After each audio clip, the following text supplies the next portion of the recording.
চরমনায়ের পীর হলো কারি ইব্রাহিম সাহেব রহমাতুল্লাহ আলাইহির ছাত্র, শাগরিদ। কথা বুঝে আসছে? সৈয়দ ফজলুল করিম সৈয়দ ইসহাক রহমাতুল্লাহ আলাইহির ছেলে সৈয়দ ফজলুল করিম রহমাতুল্লাহ আলাইহি। সৈয়দ ফজলুল করিম রহমাতুল্লাহ আলাইহির একটা ভিডিও ক্লিপ প্রায় সময় ফেসবুকে ভেসে ওঠে। তিনি এই কথাটা তার মাহফিলে প্রায় সময় বলতেন, বাবারে, কোনো পীর তোমাকে জান্নাতে নিতে পারবে না। কোন পীরের বাবারও ক্ষমতা কোন মুরিদকে বেহেশতে নেওয়ার জোর করিয়া। আরে আল্লাহর হাবিব আজীবন চেষ্টা করিয়াও আপন চাচা আবু তালেব আবুল আহাবকে বেহেশতে নিতে পারেন নাই। বাবারে, কোন পীর তোমাকে জান্নাতে নিতে পারবে না,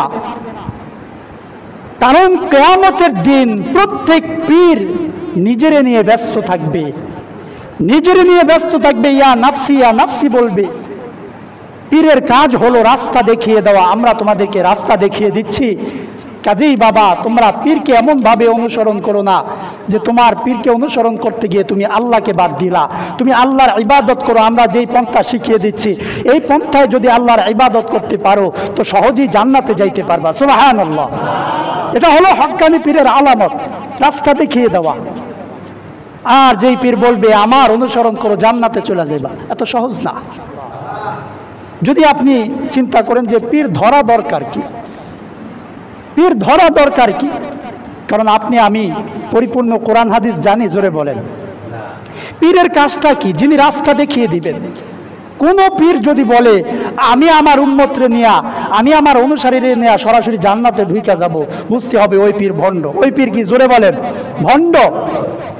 সমস্ত পীরেরা এই কথা বলতে বাধ্য, বাবা আমরা তোমাদেরকে সঠিক রাস্তাটা চিনিয়ে দিচ্ছি, তোমরা আমল করবা, আমরা হলাম ওসিলা, আমরা আল্লাহ তাআলার কাছে দোয়া করি যাতে তোমরা সঠিক রাস্তা পাও। তোমরা যদি আগে জান্নাতে যাও তো আমারে থুইয়া যাও না। সুবহানাল্লাহ পড়েন। পীর কি বলে?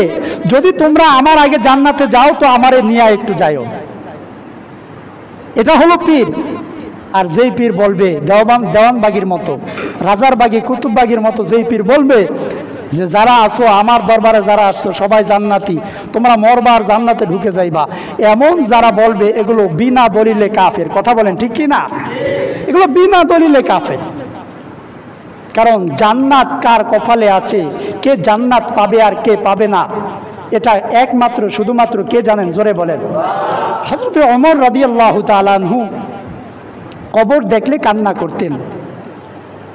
তো আবু হুরায়রা রাদিয়াল্লাহু তাআলা আনহু জিজ্ঞেস করেছিলেন, ভাই ওমর, আশারায়ে মুবাশশারার জান্নাতের টিকিট প্রাপ্ত 10 জন সাহাবীর মধ্যে একজন সাহাবী আপনি কেন কান্না করবেন?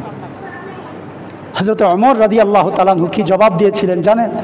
হযরত ওমর রাদিয়াল্লাহু তাআলা আনহু বলেছিলেন যে যেই আল্লাহ তাআলা আমাকে জান্নাতের সার্টিফিকেট দিয়েছেন, ওই আল্লাহ তো চাইলে আমার সেই জান্নাতের সার্টিফিকেট কেটে মুহূর্তের মধ্যে আমাকে জাহান্নামে ঢুকায় দিতে পারে না। আল্লাহ চাইলে এটা পারে। অতএব এই জন্য আমি আল্লাহকে ভয় করি, এই জন্যই আমি আল্লাহ তাআলার ইবাদত করি। সুবহানাল্লাহ।